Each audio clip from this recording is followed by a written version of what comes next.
Good evening, Lisa. Good evening, Andrew. Anything you can do. Yes.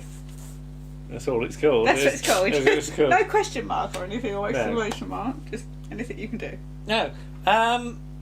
Slightly odd opening. Yes. As we sort of pan across some coloured ladies things. Yes. We're still, we're we are 10 years into colour. Yeah. And they're still getting excited by bright colours, aren't they? Brightly coloured still tops putting and brightly coloured jumpers. things in the background of things. And then some shots of sort of the gents department doing stuff. Mm-hmm. And then that's the last we see of the main display. Yes. So I think that's been edited in from an earlier session. Yes. I think they've recorded those shots like last week. Yeah, because you don't actually, all you see is Captain Peacock, don't you? Because we immediately hard cut to the canteen. Yes.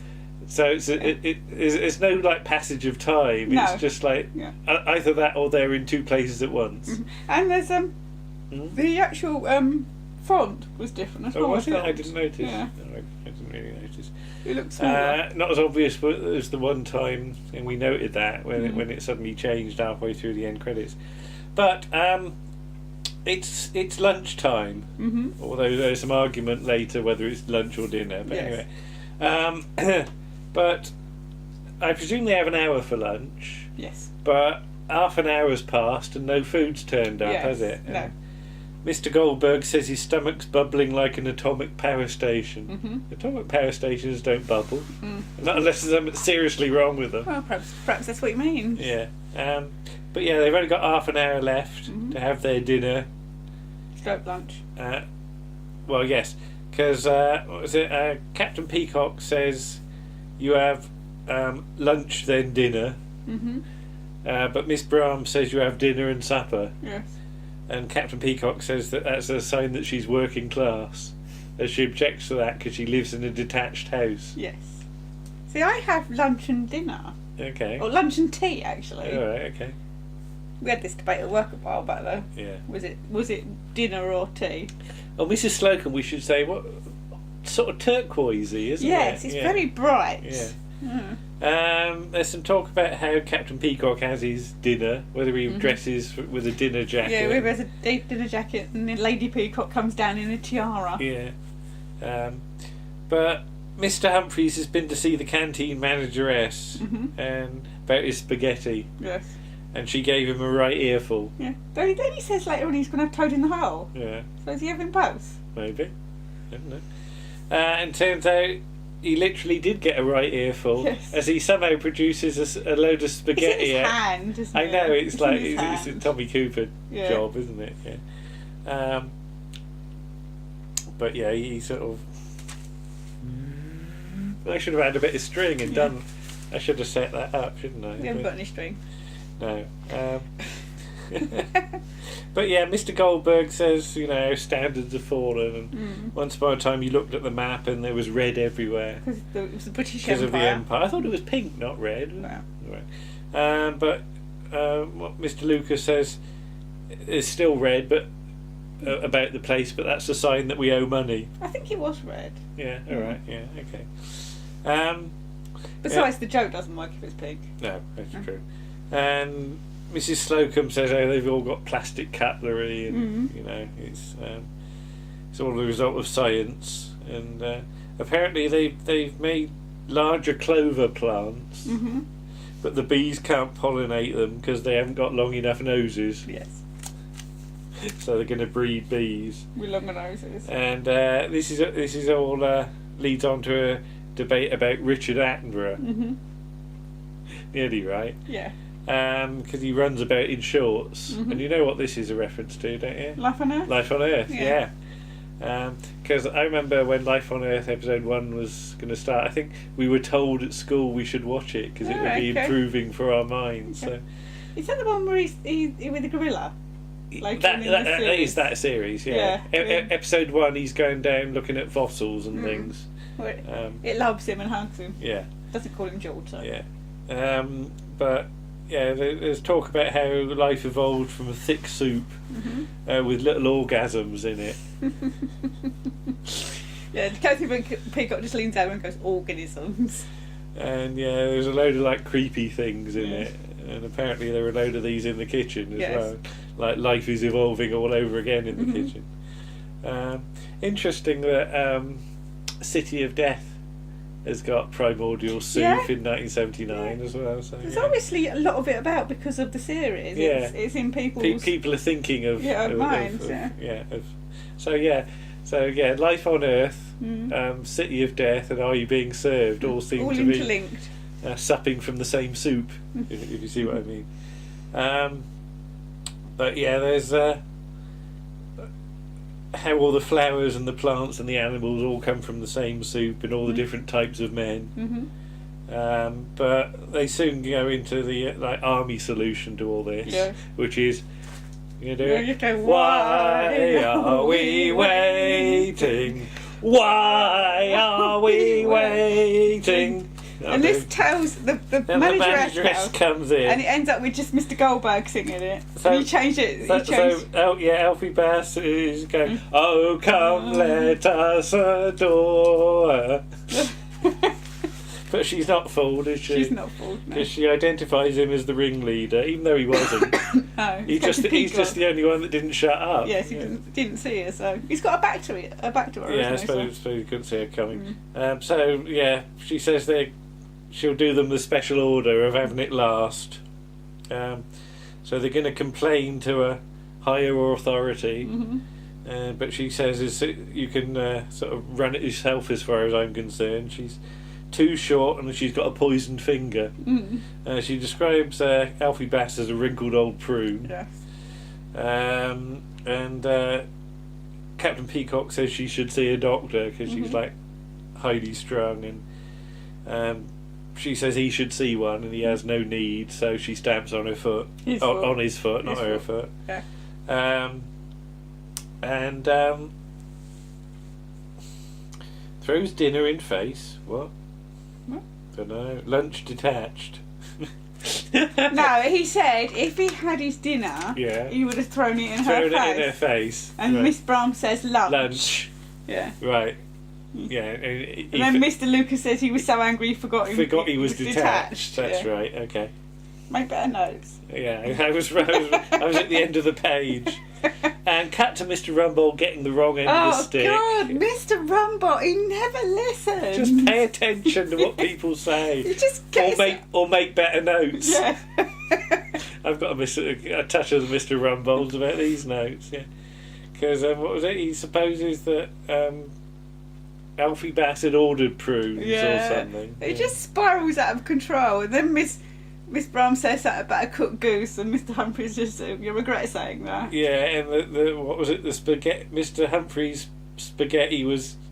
He thought he was testing it with his ear. Yeah, like you test a baby's water with your bath water with your arm. And if the spaghetti's too long, he should just cut it because that's a trivial complaint. And why did the toad in the hole get stamped on? And yeah, all this. It's just listen. Anyway, Mr. Harmon comes in to announce a deputation from the canteen. Yes. And Keith Jane's in there, isn't he? Is it? I think he's the young one, isn't he? Oh, the trainee. You don't get nothing to say. I couldn't really see. He had a hat on. I couldn't see. He did have a hat on, but it might not be him. But Ronnie Brody's playing the Italian chef with his chopper out. Yes. Mrs. Slocum says that Mr. Rumbold can't see anybody nilly-willy. But yeah, they. So the manageress sort of gives a summation of everybody's character, doesn't she? So it says that Mr. Lucas is all lip and let's have a look at your knockers. Was it Captain Peacock's all mouth and trousers and Snooty and all mouth and trousers? Yeah. Mr. Goldberg pompous old snob. Yeah. Miss Brahms is common. And Mrs. Slocum looks like she's got a smell under her nose. Yeah, and she tells Mr. Rumbold to shut up jug ears. Yes. And Mrs. Slocum says about, you got a smell under her nose, and the nearer you get, the stronger it gets. Yeah, so nobody sort of is backing down here. No. And Ronnie Brody, when he goes out, he just does a V sign and says rissoles, doesn't he? Yes. Yeah. But better out than in. Yes, that's what was it? Mr. Rumbold's mother says that, and so did Mr. Humphrey's mother. So he's going to make some notes about how this meeting went, and that was it. About he does remember about jug ears at least, but do you spell knockers with a K? And Mr. Lucas isn't sure because he's never seen them written down. Okay. I bet he has. Probably has, yeah. Though Mr. Humphreys came out relatively unscathed. Yes. From all this. So the phone goes and it's young Mr. Grace, and they've been to see him, and they want a written apology, but basically they've all walked out. Yes. So the Ladies and Gents Department might as well start tomorrow morning. Yeah, because Mr. Rumbold, because they said in the meeting that they could do it better. Yeah. And Mr. Rumbold tells Mr. Grace that. So Mr. Rumbold's always getting people into it's like last week with the fight. You know, it was him that said. But Mr. Grace says sort it out, jug ears. Yes. Yeah. So who's was it the next day, or was it the same day? Same day. Yeah. So they've gone to the kitchen. Well, my question is, if they take over, who's going to run the Ladies and Gent Department? Yeah, nobody in their seems absence? to be running the Ladies and Gentlemen's Department unless it's all those people that you see in the background. The ones in the background of Mr. Harmon. Yeah. Imagine Mr. Harmon selling. Yeah, he'd probably be quite good. He could have a big stall, couldn't he? Like holding up blankets. You know, I'm not asking £10. I'm not asking £5. I'd like to see that actually. Yeah. That could be another episode. I'll write that one. Okay. Anyway, it's a bit late now. In the kitchen, there's devastation. Yes, isn't there? it's very dirty and there's stuff everywhere. And I noted down the props department have had like the work overtime to set all this up because it's really well done. There's a lot of detail of stuff. There's muck everywhere, isn't it? It's like the Mary Celeste, and they even find the toad in the hole, don't they? Which has been left on the stove. I think we'll gloss over Captain Peacock's quote about intelligence. Yeah. Yeah. When they try and work out who can do what when it comes to cooking. Mr. Lucas can just about do baked beans. Miss Brahms's mum does most of it, although she can knock something up with, like, what was it, garlic sausage? Garlic sausage, onions and bubble and squeak. Yeah, so that's like cabbage and potato and stuff. So she did have a Greek boyfriend. Yes, and she did the Greek dish. I can't remember. Yeah, something about Alfie Bass making toffee or something, leaving his teeth in it. Leaving his teeth in the tin, yeah. I think unless his teeth got stuck in the tin. Mr. Humphreys used to make bread men. Did you ever make bread men? No, until you put a piece of candied peel in the wrong place. Because you had to put like button sort of things in for the eyes. Yeah, raisin eyes and buttons. But you put a bit of candied peel in the wrong place and was banished from the kitchen. For a week. 2 weeks. 2 weeks.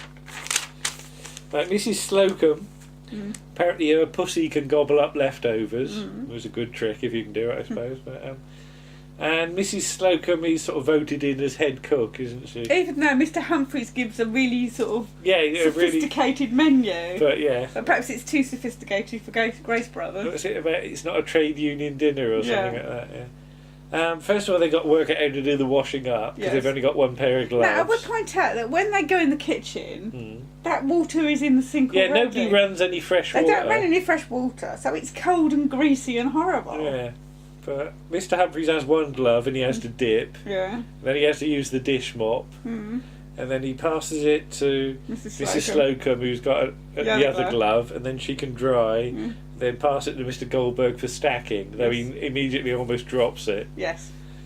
I did imagine he was going to build up a pile and then it was going to go over, but that was like too much to do. That's too much work, isn't it? I noticed the washing up liquid, they've got a choice of Morning Fresh or one from Safeways if you look really close. Okay. Yeah. So yeah, Mr. Humphrey's mum can make soup, so her deaf aid ended up in it or something. And Mr. Humphrey sees something, screams, and jumps into Mrs. Slocum's arms. She's really strong to be able to sort of support him like that. If I did that to you, you'd collapse, wouldn't you? Yeah, drop you. If you did it to me, I'd collapse too. So, but what this is a frog. Although at this point you don't really see it, do you? No. But Alfie Bass sort of comes over and starts talking frog, doesn't he? Yeah, because Mr. Lucas wants to squash it, and Miss Brown says no. It's cruel. He starts going, ree, ree, ree, ree, and the frog starts sort of replying, doesn't it? Yeah. Bah, bah. That sounds more like some sort of...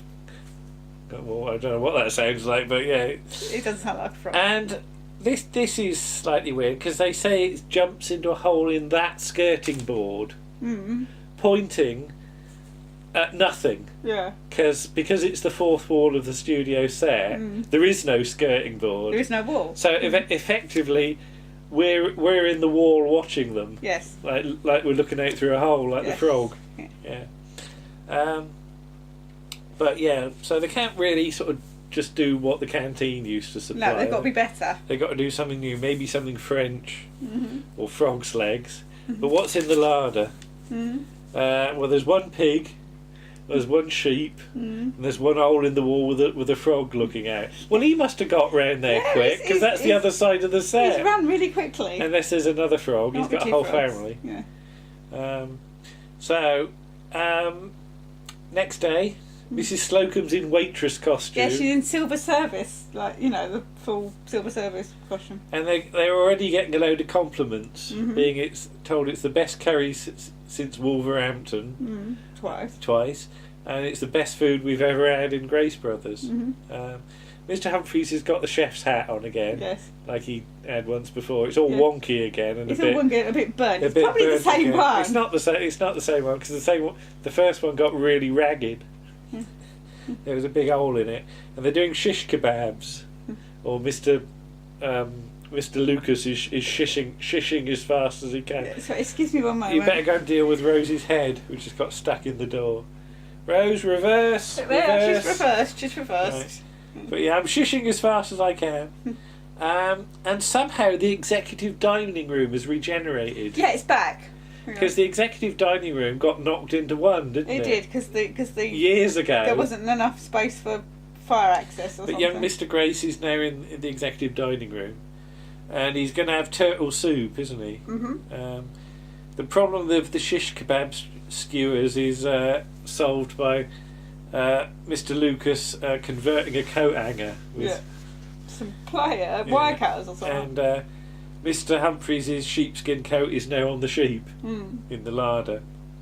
But yeah, Mr. Humphries is sort of with his nurse and his secretary. Young Mr. Grace is with his nurse and his secretary, telling a story about how he ended up in bandages with one eye poking out or something. We never saw that. But was it you can? He gets the turtle soup, and this is silly. Visual effects frog pokes its head out, doesn't it? Because visual effects are by Matt Irvin and Charlie Lumb. I don't know who's built the frog. I think Charlie Lumb was good with electronics, I seem to remember. But I just imagine like sort of Matt Irvin operating a thing with his foot to make the frog come up. Because young Mr. Grace doesn't notice, but Mrs. Slocum does. Yes. And he sort of has a sup of it, and he says you can taste the turtle in it. She wants to take it away, saying it's too hot. Sorry, it's not hot enough. But he doesn't like it too hot because he gets puffed out blowing on it. So Mrs. Slocum sort of staggers off, feeling a bit unwell, and then there's a fade to black, and you get. I think the music is the workers' playtime thing, but it's one of those you recognise when you hear it.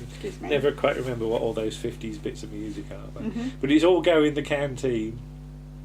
Young Mr. Grace sort of coughs a little bit, and he apologises because he's got a frog in his throat. And for one horrible moment, you think he's swallowed it whole, don't you? But thankfully, that turns out not to be the case. I think it just jumped out at some point. So yeah, they've got had a load of compliments, and they've taken £98 in the till. Though once they take off all the expenses, which is all the stuff they bought at the Chinese, Indian, and Greek restaurants, they made a net loss of £8.45. Yes. So they realise they're going to have to compromise, and they start to write a letter, or Captain Peacock composes one. We, the undersigned, humbly apologise to the canteen staff after having complained about the food, the service, the hygiene, and that cow of a manageress. And that's the end, and run the end titles. And the last sort of few credits, we track in on the slightly wobbly track into the bowl of soup, and that pops which has filled itself up again. It has. It's miraculous. So this must be a new bowl of soup. And right at the end, the frog pops up. So that opens, press the button again, and there you are. But I think you quite like that. I do. Yeah, it's a very silly one, isn't it? So I mean, it's almost like they've gone back to the one where they had to work in the canteen for the takeover episode. Yes, in the kitchen, and sort of expanded that a bit. But it's some decent stuff in. Yeah, and it's quite nice again not to spend an episode on the shop floor. You know, just see them in the do something different. So not a bad one. There's only one more episode left in the season, plus a Christmas special. Yes. So we shall see you again for the next one. Okay. Bye-bye. Bye.